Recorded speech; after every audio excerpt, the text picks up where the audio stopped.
Welcome to Career Insights with Ambition, the podcast where we delve into leaders' moments of truth that shape their careers and the businesses they work in. I'm your host, Chris Crolla, and each month we sit down with leaders to uncover the untold stories of their journey to success. Don't miss the next episode. Follow or subscribe wherever you listen. Hello and welcome to Career Insights with Ambition. I'm Chris Crolla. Today we are joined by Gary Robinson. Gary is Managing Director in Tessa Tape. He is an expert in all things marketing, but really grew up with the brand of Tessa Tape. He's been there for over 20 years now and recently moved from Sydney to Thailand and has been over visiting Europe recently. Attended a Premier League game at the weekend, West Ham Bournemouth. Despite being a Spurs fan, must have been painful for you, Gary, to watch West Ham, was it? It was okay. I was blowing bubbles as well at the start of the game, so Getting involved. Got involved in all the banter, so great experience. I love it. Because obviously, like most of the guests we've had on here so far, I've been in the finance space, and we met obviously when we were helping you with a finance role there at Tessa. You've had an interesting career and an interesting background. Do you want to talk about how you managed to get started in Tessa?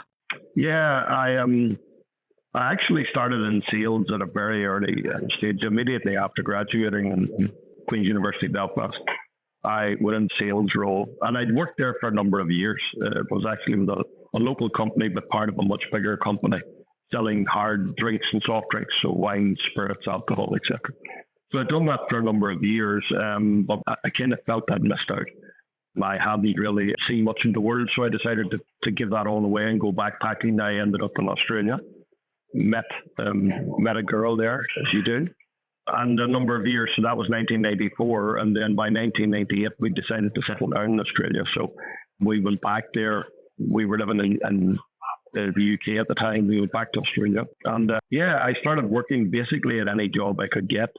But after a couple of years settled down, we had established some sort of foundation for our lives and our family. Then I really started to get more serious into the career.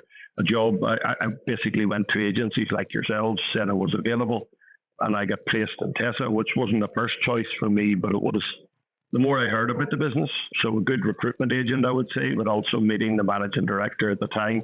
Actually, the more I liked it. It was not a household name, but certainly a strong brand inside their industry. Very, very well credentialed German business, really focused on innovation and technology.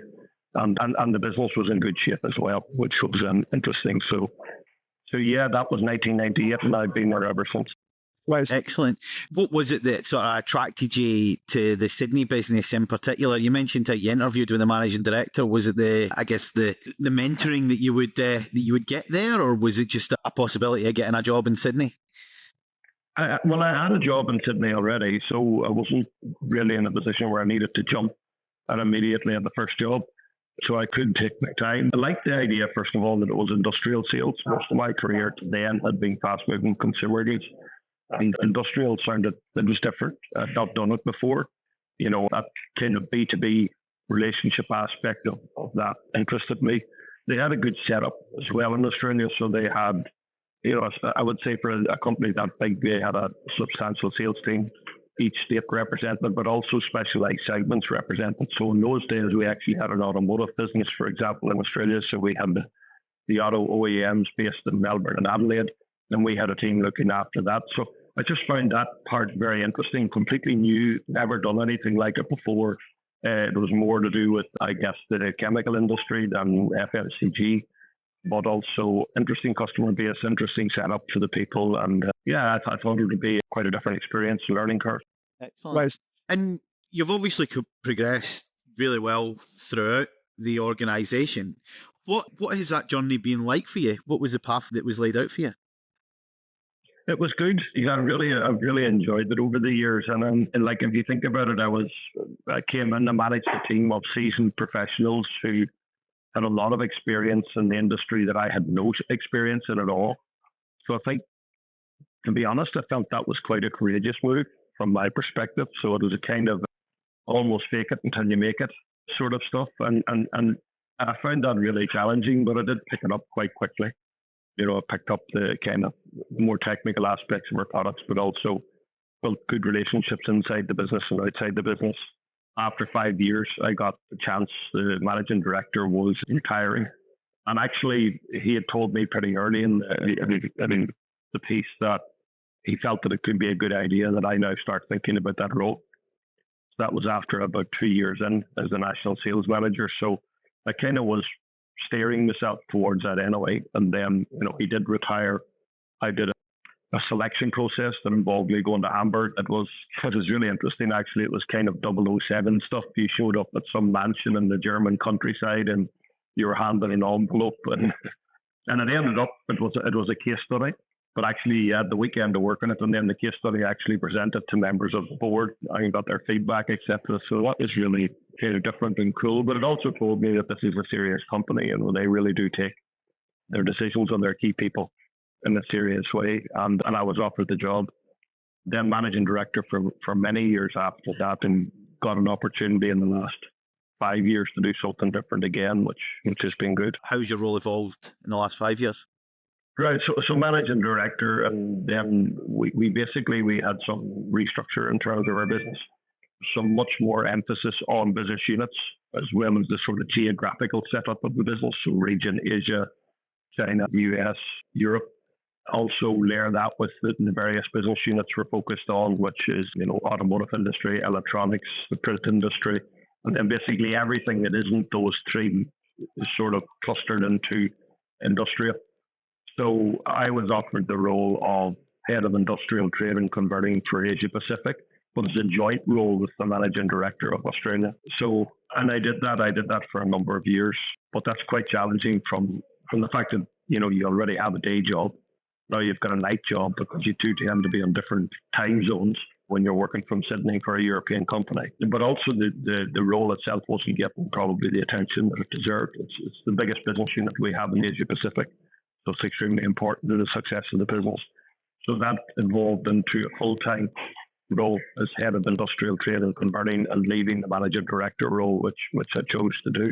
It also involved moving to Asia Pacific and the chance to move to Bangkok, which is not our regional headquarters, but more and more we're building up the resources here in Bangkok. We've got new facilities. We've got a lab here, focused on the customer solution center, and it's an exciting place. So why not? Was it an easy conversation with your wife to move to Bangkok, or was it quite tricky? It was actually, Chris. I didn't think it would be so easy, but I went home with the kind of typical sales guy. I had my argumentation prepared and ready for the pitch, and the reality is, he just went, "Oh yeah, that sounds great," and that was it.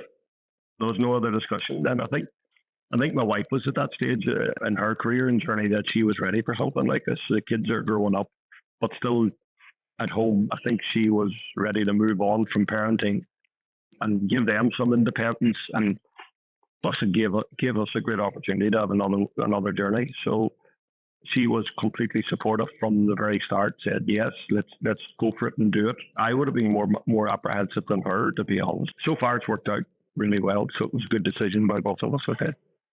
Excellent. Great to hear. When you go back to the time before you became MD, and you said, or the MD at the time had said to you, this is something that you should consider. Then you had to go through that selection process. Was that quite a daunting period before you started the role, or were you very confident, take the bull by the horns, so to speak? No, I would never say I'm very confident, to be honest. I tend to find when you're making steps like this that I'm pushing myself, which I'm okay to do. But I'm definitely not one of those guys, that, give me the next role and I can do it tomorrow. It's a different role. I believed I could do it. And I really wanted the different challenge. I really wanted to push myself right outside of my comfort zone. I also wanted to do something more than sales. I'd done some marketing roles as well. I'd done very heavily focused in sales roles, and I wanted to do something different. I felt that the time was right, either a move into a GM role at that stage, or probably, I'd be kind of one of the long-term sales manager profiles.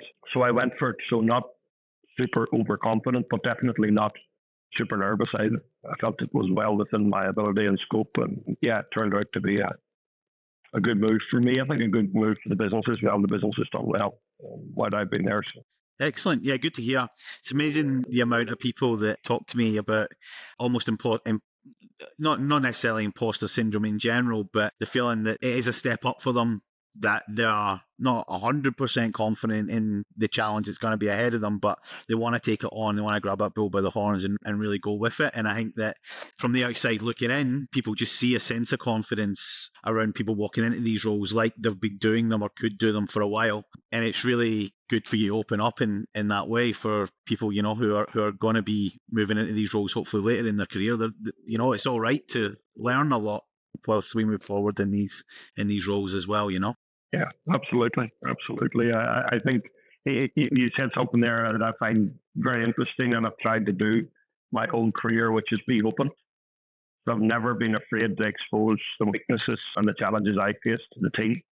There's always some balance and limit on that, of course, but for the most part, when I've tried to be open, particularly with younger guys coming up, and really encouraging that, yeah, it's okay to feel that you're not the smartest guy in the room, and then the old adage, if you are the smartest guy in the room, you're probably in the wrong room. It's a good one to live by, and I think it's a fantastic ethos to have for your career, for your development.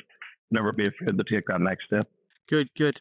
And what moment of your career, well, it could be Tessa or before actually, but what moment are you most proud of so far? I think I'm most proud of the COVID era, to be honest, and not just with my career, because it was one of those things where we went through that and no one really knew what to expect or what was happening. Those first 6 months were scary, I would say, for everyone. But, we had such a fantastic team who just buckled down and got on with it. And we introduced a number of initiatives to make sure that we said healthy business and, healthy team, keep it going. And people really buckled down. They gave their all. We have a blue collar team as well. So we had guys who had to come into the factory and no one knew what that would mean for them. That could mean, anything really, but they were willing to do it, step up. And yeah, for me to lead a team like that would have been the proudest moment in my career, I would say, during those probably 18 months or 2 years. How we came through it extremely well as a business and really showed us the depth of talent we have in the team, I think. Excellent. And did everybody just sort of pull together and band together off their own backs, or was there something in particular that you done as a leader? I did do a couple of things. So we introduced sort of lead generation campaign that basically meant all of our sales team had to really sit at home and hit the phones. So we basically had we gave them the material. We had a number of campaigns that we organized that we were going to keep pushing, try and keep the momentum building. So the team really stepped up to that, and our business really got a massive boost out of it for the next few years. So we built up a lot of knowledge, a lot of intelligence about our market, and we built up a really strong presence there. We had things like, we had a virtual pub on a Friday afternoon that we introduced. So Friday afternoon at 4:30, you could jump in there, just have a beer or not, just have a cup of tea, but talk to the team, just connect with them, and it was this sort of stuff, really. This wasn't about me, that the team were coming up with ideas to how to connect and how to make sure that we come out of it with a fully functional and even stronger business. Yeah, nice. Good. It's good to know that, like, in times of crisis, people do tend to band together quite a bit, Yeah. Malcolm Gladwell actually talks about it, actually quite interesting in his book, David and Goliath. He talks about how people band together in tough times. So it was good to see during COVID. I'm really happy that you got through that period and excelled through that period. It sounds like. Was there a moment of truth in your career that you can remember that really sort of pushed you on and led to the success that you've had? Yeah, I think it would probably go back to an earlier point of the first international meeting I attended as managing director, because at that stage, I'm still reasonably early on in my career. I'm in a room now in Singapore with seasoned professionals, so guys who have done this for many years, have had many different roles in the organization, some coming from many different backgrounds. So, you've got people there who are coming from a chemical engineering background, you have people there coming from finance background, etc. And then you have me, so this Irish guy living in Australia, in the middle of this, feeling completely overwhelmed and imposter syndrome really at its best. But actually, it was fine. And I knew what I was talking about, and I was the subject matter expert, at least on our business in Australia and New Zealand. And For me, that was a kind of a moment of truth in that. Look back on that over the years, and no matter what situation I go into, I still think about that first time when really it is completely new and it was okay. And the other thing that was okay about that I realized is people want you to succeed. They really do. So the whole thing basically, and I still do it to this day, when we get a new guy joining our group, you get behind them and you let them know that it's okay. And, you really try and support them through those first few months and years because they're there for a reason.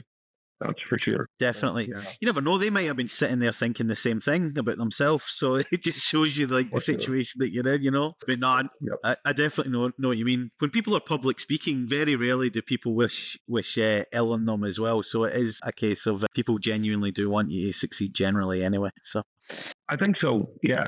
I think they do. And public speaking's never bothered me that much. I'm okay talking, but in those sorts of environments, it's good to have some belief and know that those around you are batting for you. Good. No, excellent. And good advice there as well. But sort of final question, what sort of words of wisdom would you have for the next generation coming through, people that are looking to excel in their career? I would say, honestly, for me, it is about taking the next step. And I mentored and supported and coached many, many younger guys over the years coming through and who simply have no idea how good they are. They really can't see it and they really don't have that belief. It's just being there. You can't make somebody understand that. That's kind of hardwired stuff. But really support them, encourage them in a way where, they see that you truly do believe in them and just encourage them to take the next step and go for it. And it's never let me down. Like I've put people into roles that have been extremely risky. People who didn't really have the experience for that role. And maybe it was outside of their lane. So it was an area that's not where they had been focused. And they've succeeded, and it's all to do about the individual and their ability, their cultural fit for the organization, their fit for the role, and also their capacity to learn. So if they have that, I would say, to never, ever be afraid to take the next step. You'll never look back. You may have 6 months or 12 months of some discomfort, but then you're looking for the next thing again. Yeah, definitely. I completely agree. And it's about having the bravery and confidence in yourself, like just what you're sort of touching on there, to be able to take that next step and be brave and go for it. I love what you said about the key attributes, like that you were sort of mentioning there as well, sort of inbuilt. When we're hiring here, Ambition, we've got 6 attributes that we look for as well in people for them to sort of come on board. And these attributes are really stuff that you can usually teach. It's more about, is it inbuilt? Do you see that sort of desire in their eye where they can really go for it? And as you say, they really let you down when they've got those key components, Yeah, absolutely. Gary, thank you so much for being part of this. As I say, I loved your insights there and your perspective on that bravery to just go for it. It's a great piece of advice, and I'm hoping that people really take that on board and take that next step into more senior leadership roles. It's a great advice to end on. Thank you so much for listening. See you later. Bye. That concludes another insightful episode of Career Insights with Ambition. If you've been inspired by today's conversation, share it with a friend or leave us a review and subscribe to the podcast. Until next time, keep leading with ambition and turning your moments of truth into milestones for success. All right, cool.